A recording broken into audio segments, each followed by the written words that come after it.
එලාර කියලා රජ කෙනෙක් ඉන්නේ ලංකාවේ. ඒ රජතුමා මේ රට පාලනය කර අවුරුදු 44ක්.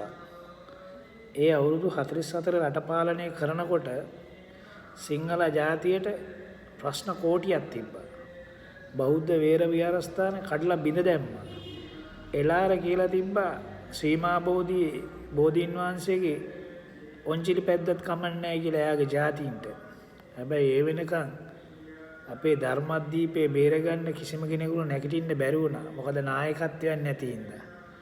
වෙලාවට දුටුගැමුණු රජතුමා ඉපදුනා. ඊට පස්සේ තමයි දුටුගැමුණු රජතුමා ඉපදෙන්නත් ඉස්සෙල්ලා දසමායෝධය හිටියා.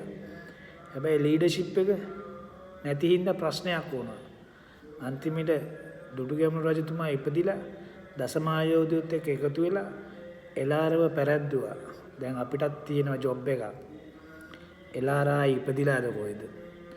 අපිට ගෙනා සිද්ධ වෙනවා ඒ ගේම් එක ගහන්න. සිංහල බෞද්ධයන් අතරේ එලාරව පරද්දන්න මුස්ලිම් දෙමළ කට්ටියත් එකතු වුණා ඒ කාලේ. ඉතිහාසය පොඩ්ඩක් කියවලා බලන්න. ඒකින්ද දැනුත් අපිට වෙනවා මේ එලාරව පරද්දන්න ඔක්කොම එකතු කරගන්න.